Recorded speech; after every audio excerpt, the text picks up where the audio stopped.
Collector Anand Patel સાહેબે ચૂંટણી વિશે પત્રકારોને આપી માહિતી. સ્ટોરી રિપોર્ટ બાય દર્શન મહેતા. રાજ્યની સંસ્થાઓની હાલમાં ચૂંટણીની પ્રક્રિયા ચાલી રહી છે.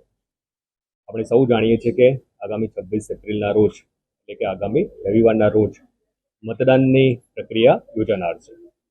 કચ્છ જિલ્લાની આપણે વાત કરીએ તો જિલ્લા પંચાયત ઉપરાંત ગાંધીધામ મહાનગરપાલિકા, 5 જેટલી નગરપાલિકાઓ અને 9 તાલુકા પંચાયતો, આમ તમામના મળી લગભગ 422 વોર્ડ સીટ ઉપર આ મતદાનની પ્રક્રિયાનું આયોજન થનાર છે. અંદાજિત 1065 જેટલા ઉમેદવારો પોતાની ઉમેદવારી આ મતદાનની પ્રક્રિયા દરમિયાન નોંધાવેલી છે. કુલ 1866 જેટલા મતદાન મથકો ઉપર મતદાનની પ્રક્રિયા યોજાનાર છે, જેમાં જિલ્લામાં 15,49,835 જેટલા નોંધાયેલા જે આપણા મતદાતાઓ છે એ પોતાના મતાધિકારનો ઉપયોગ કરી શકશે. ચૂંટણીની પ્રક્રિયા ખૂબ સારી રીતે સરળતાપૂર્ણ રીતે થઈ શકે એટલા માટે 37 જેટલા રિટર્નિંગ ઓફિસર અને 44 જેટલા આસિસ્ટન્ટ રિટર્નિંગ ઓફિસર તરફથી સ્થાનિક કક્ષાએ તમામ જે બૂથ ખાતેની વ્યવસ્થાઓ કરવાની છે એની વ્યવસ્થાઓ પૂર્ણ કરવામાં આવેલી છે.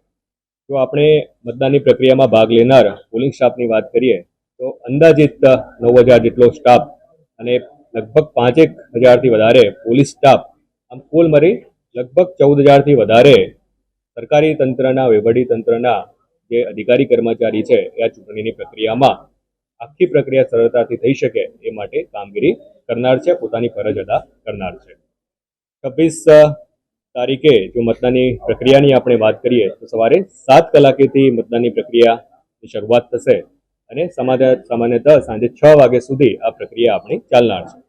એટલે તમામ આપણા જે મતદાતાઓ છે, તમામ મતદાતાઓને મારી વિનમ્ર અપીલ છે કે આપનો જે મતાધિકાર છે એનો બહોળા પ્રમાણમાં આપણે ઉપયોગ કરીએ. જે તે દિવસે એપિક આપણે સૌ જાણીએ છીએ એ મતદાતાએ પોતાની સાથે લાવવાનું રહે છે. એટલે મતદાન કરવા માટેના પુરાવા તરીકે એપિક એ ખૂબ અગત્યનો પુરાવો છે. આમ છતાં કોઈ કિસ્સામાં જો કોઈ મતદાતા તરફથી એપિક ઉપલબ્ધ ન હોય અથવા રજૂ ન કરી શકે તો 14 જેટલા અન્ય પુરાવાઓ પણ રાજ્ય ચૂંટણી આયોગ તરફથી સુનિશ્ચિત કરવામાં આવેલા છે. એ પૈકીનો પણ કોઈ પુરાવો લઈ અને મતદાતા પોતાની ઓળખ પ્રસ્થાપિત કરશે ચોક્કસપણે આ મતદાનની પ્રક્રિયામાં ભાગ લઈ શકશે.